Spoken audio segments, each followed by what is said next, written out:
I love your username. In over your head. Um, so you went to art high school, and for years you studied to become a concept artist. That's transferable skills right there. Let me turn my let me just turn this off for a little bit. I don't need to be floating around here. But yes. So one day I wanted to try 3D to see if it would help me get a better understanding of perspective. This is what happened to me. I was doing 2D art, and then I was like loving Photoshop, and then found out you can put Photoshop files on 3D meshes, and my mind exploded. And then I dropped everything. Everything was dead to me. So you fell in love with it. It clicked so much faster than 2D art ever did, and I realized it was because I have a better time thinking of forms in 3D than in 2D.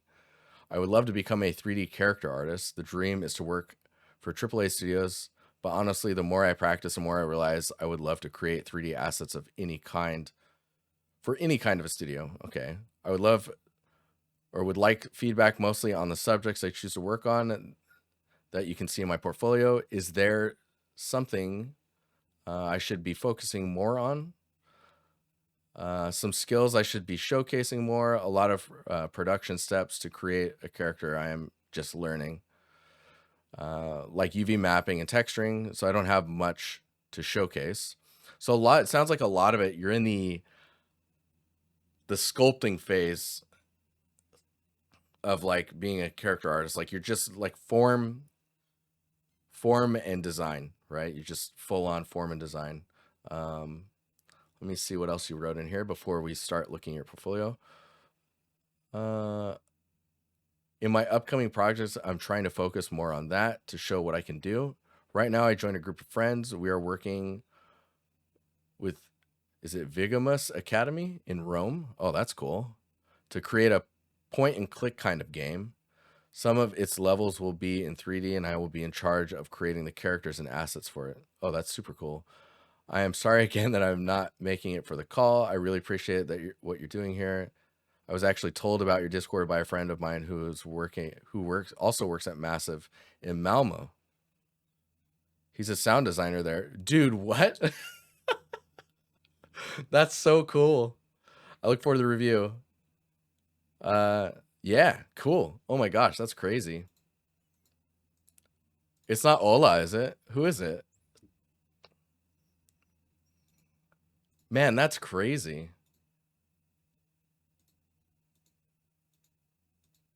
So, oh my gosh, that's so cool. These so these portfolio reviews this time around, this is the most elaborate write-ups. Ah, yes. His name. Okay, yeah. No, I know this person. I'm gonna go talk to him tomorrow. Dude, that's crazy. So cool. So cool. Okay, so let's look at your portfolio. Oh my god. No. The write-ups are really cool. This is why I like either the write-ups or like when we're in the interview, I like to actually talk to you. Because to me, it's an interview. It's a conversation about what you're doing, like a micro podcast, if you want to call it that. So, character art. We've got a mage creature, a capybara, and an eel. There's an eel in that one. I'm curious. Horns. What a mini mime. How do you say that? Mimodon. My brain is like, what is it? And then the frog prince finishes well with the frog prince. So I think when you're starting to explore creatures, it's more about. I still can't, Andrew. I can't even the MYRM part. How do you say that part? Can you write? Like, I don't know. So I'm no character artist, right? But I think everyone can comfortably say if you don't understand anatomy, it will show very clearly in your characters. And I'm not getting ready to go, your anatomy's terrible. It's your work is holding up. quite well, and the style that you're going for is pretty interesting. But it's still, I mean, you can still go for like the hands. If the hands were bigger or the forearms were bigger, that might display better, right? So, oh, and I see little fingers too. Those are cool. Man, and 4 eyes. This is crazy, crazy character. So, being able to push your character's readability, especially when you do these breakdowns here, it'll really show like how much, like, I don't know. I probably can't do this, and I'm gonna try, and I'm not gonna try. It's gonna be terrible. Scaling up the arm from the elbow and getting the forearm, all of that into a scale that feels accurate for the size of the creature is gonna help a lot, I think. But you see what I mean? So we'll just keep going. I can't imagine how long it took to sculpt the little hairs. I'm imagining it's like a snake hook and then some like Didn't can't draw hands. AI confirmed. Oh man, Zoltan, it was your birthday yesterday, man, and you couldn't even get me into your studio's party. um, so the hair, I think it looks pretty cool, and it's more about the consistency and making sure that it reads really well. For like, it shouldn't feel like the form. So let's take the head for example. The form of the volume that is the head is good to go. And when you pull the hair from it to like get these spikes or these like little tufts of hair, if you want to call them that, little locks, they should help emphasize the shape of the head and not necessarily look like they're part of the head directly. Do you know you know what I mean? I'm trying to figure out how to word this well. But oh my gosh, look at these materials. So there's those types of details, and then there's the way that your materials are reading. Uh, I love the way that this kind of looks like claymation to me. I don't know what it is about it, but just the way that it's very chalky, right? So your roughness is probably extremely high. Man, look at that. What's the resolution of this thing? What's going on here? What is this? Is this a detail normal type of situation? Either way, this surface is really cool. Yeah, if you want to go for that clayish look, if you could get a detail normal that looks like the fingerprints of someone shaping it, the character, oh my gosh. Right here. You get me right here. That'd be so cool. So adjusting your scale on things, but then also like really trying to, you have some conflicting material language going on here. So we have a style that's going on like this look, and you can see the metal up here, the metal crown. It's almost in the same vein. It's maybe still too reflective, just to kind of match the look and feel. Like this is like glowing almost, right? And I think if it was just a little bit more rough or like higher in the roughness value, it will blend in with the environment or the character more. You can really see it on like the belt loop here.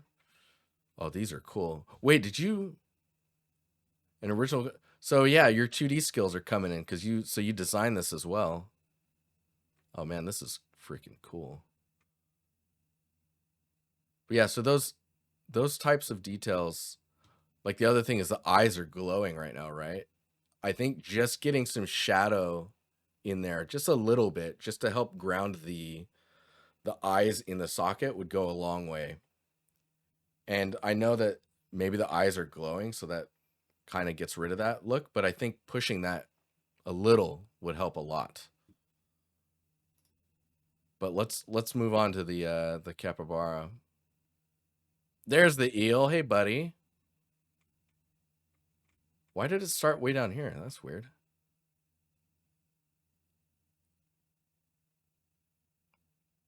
What's going on here? What's this?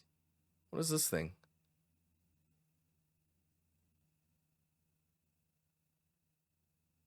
Digitalclay.xyz. Interesting. Hopefully you're seeing that, Lisa.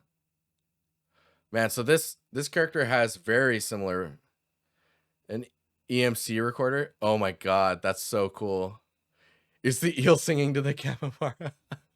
So the capybara looks dope. Again, it's got some of the areas it's working really well with the hair, and then some of the areas you can tell like it's just kind of like a pull, and it maybe needs just a little bit more sculpting to kind of like pull it in to feel more like a lock. You can see as well here, I think sharpening or creasing this edge to really emphasize the transition from hair to the wrist slash paw. I don't know, hand thingy. It's the same with the nose area. Getting some clean definition to understand where areas start to shift from one type of surface to another is really good. And I think you showed in this character a little bit in the face. Where are we at here? So you can see like the smaller locks here, and then they become bigger, and then there's also a color shift. I think that's kind of how you can lean into the looks you're getting. Oh man, this is freaking awesome.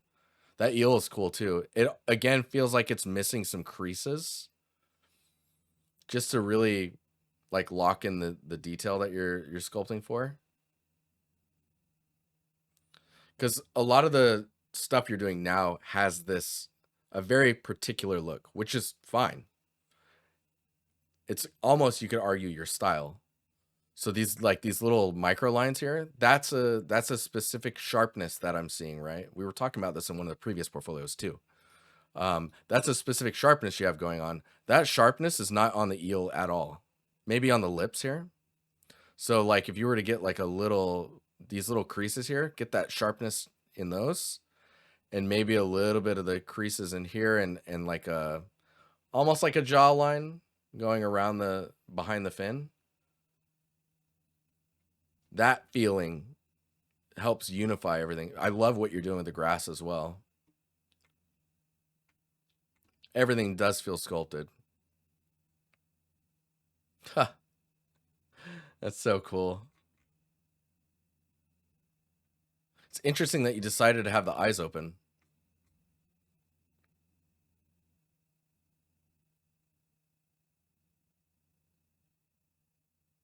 You'd like to go back to it, as long as it doesn't feel like it's a lot of work to go back to, right? Because like when you squint, right, this shot, you can see the fidelity here, and when you squint, this is all soft. The mound is, and just adding a little crease here would define that detail. Adding a little crease there and some creases here instantly defines those details. And then you can just leave it like that. To me, that would be enough. Oh man, dude, the way you're rendering these is so sick. Like there's like fingerprints and stuff in them. This is a really cool way of displaying the geometry. We got horns as well. So I guess the focus was the horns. Ooh, this is cool. So again, I think it's really about defining those edges, right? Man, I wish, you don't happen to have, this is 4 months ago. You don't happen to have this file, do you? Is this ZBrush? Oh, it's Blender. Whoa. Whoa, you're sculpting in Blender? Bro, that is awesome. That's super cool. Any advice for returning to old pieces and not getting overwhelmed, burnt out on the same scene? So usually I would advise not returning to a piece that you've published. You switched to ZBrush last month. This is impressive that this is in Blender. Just because people have to get comfortable with how Blender sculpts in order to start making it happen. No, it's more about the comfort. I think it's maybe because so many people have access to Blender sculpting that it's hard to see really good sculpting. Just because the market for a software that's free is saturated, right? Because it's free. So you're going to see a lot of sculpting coming from Blender. And the caliber I see here is pretty good. So going back to a scene in your portfolio, usually I would suggest don't go back. Move forward, try something new. Learn from what you did and just kind of, keep going. if you want to go back, it should be extremely targeted and a very quick win. We're not talking full redo, none of that stuff, like up-resing textures, all that jazz. It would be like for this, for example, I would go back just to define the edges for separating the elements or like blending them together to refine the details, and then done. But like for this one, the edge that I was talking about here, that's defined by the color, right? In the render, you don't really see it. In the flat render or the colorless render, you don't really see that edge. So it's being done by the color. Getting the edges here, just the stuff I highlighted, I would say spend like an extra few days like working on the finer details and then say done with it. You're like, it's been pushed a little bit further. It was polished. But largely speaking, I would say just move on.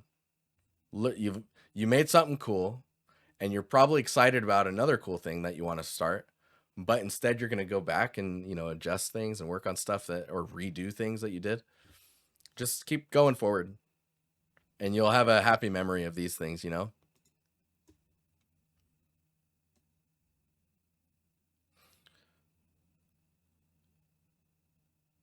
So from is it Arclight TV? From what you've seen, some character artists add little skin cracks between the horns where the skin ends. Yeah, totally.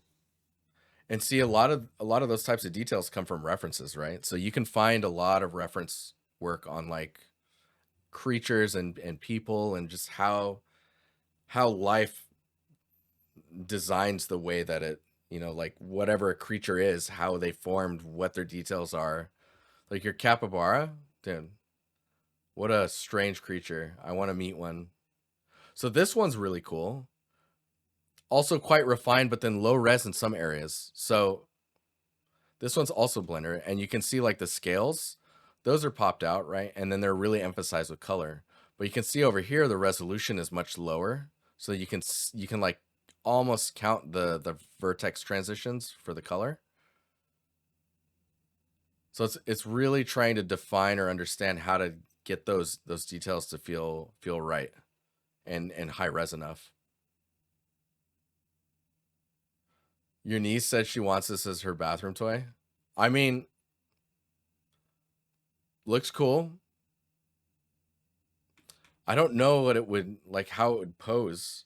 I guess you would just do this with it, But maybe it's really stretchy and you can pull on the legs and stuff.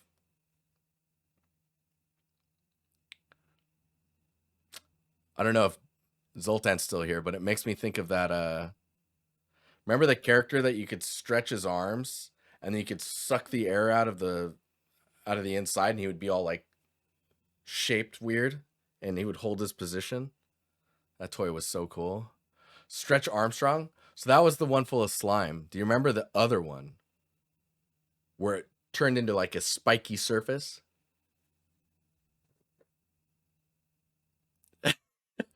Stretch Armstrong was first though. And when you rip that arm off and all the slime starts coming out, was that stuff even safe for us to touch? Because I'm pretty sure it was dangerous. Pretty sure. But this is a cool character. I feel like when I see this image, I feel like I'm supposed to scroll more, but I can't. And I'm like, but there's more. Cool character. Cool character indeed. Again, it is a little soft, but I think it's a common thing I'm seeing in your work where it's more about defining those edges to kind of get that to go. The legends are true. You could rip that arm straight off of Stretch Armstrong. He has no. He could not survive the Estrelado house. It looked like molasses came out of him. Okay. Okay, so this is ZBrush, Blender, Substance 3D Painter. This frog is dope.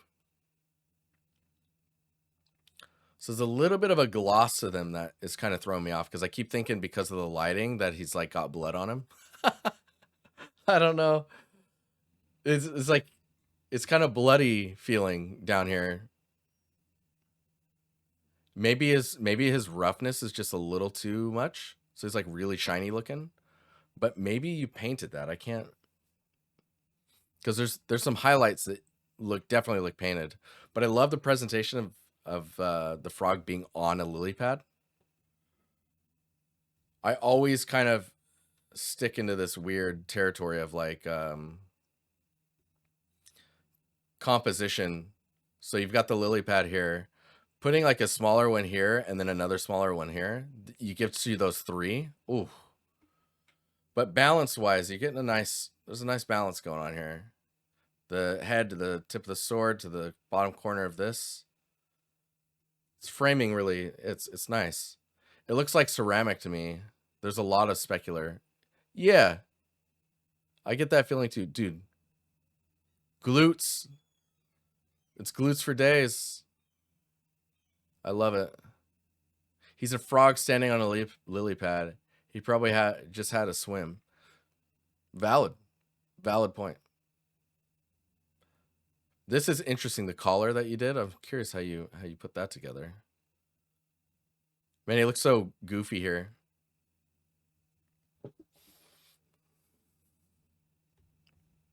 It's almost like you want this to, like it's supposed to be a sword, but it actually is one of those swords from your drink that's supposed to be holding one of those like cherries.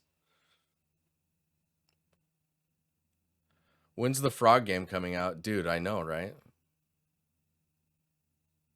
Man, that would be... So this character is really cool though, and I appreciate the fact that you did the lily pad. There's a little bit of the logic being missed on the lily pad, where like just having some subtle line information to try and give some logic to the surface. It's just very, very subtle stuff. It doesn't need to be super sharp.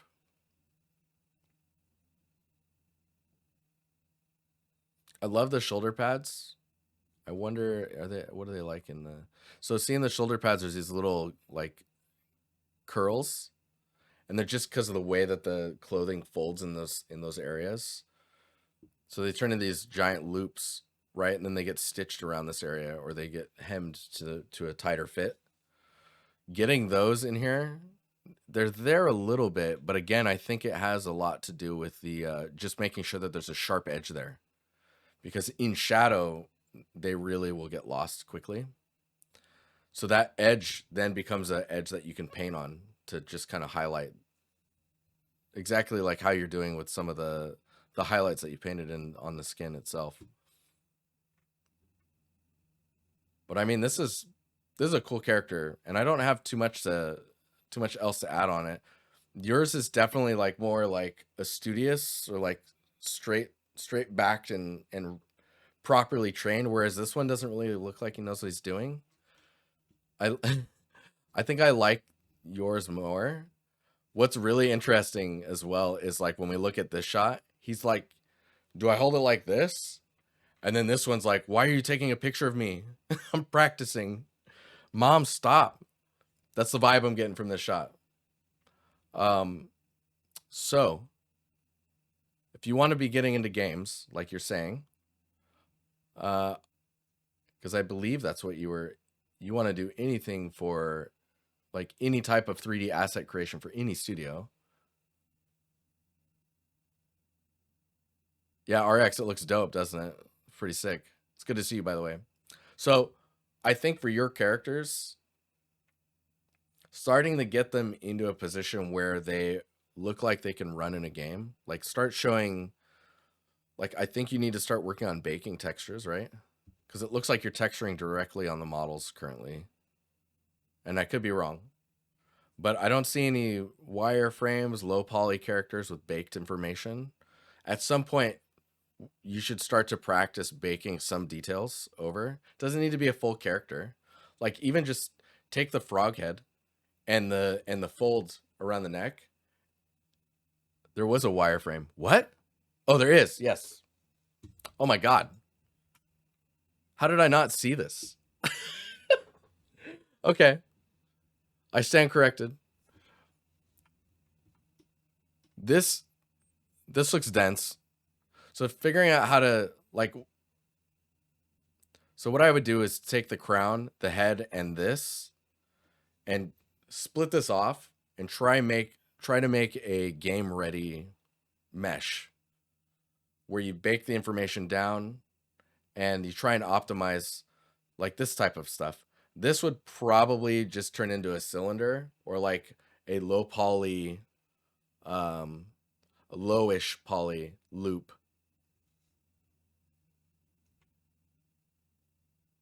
Because to me, this looks like sub D. Like this doesn't feel low poly to me, but maybe I'm seeing this wrong because the all the loops are very smoothed.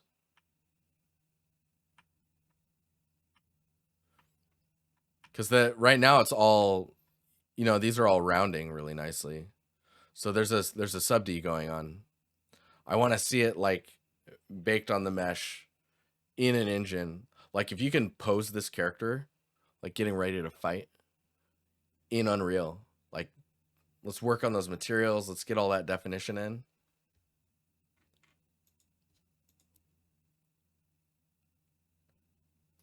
But I mean, it's still really cool. I think that's just the next step for you because it looks like you've been exploring characters and building on them, and you've switched to ZBrush for your sculpting tool.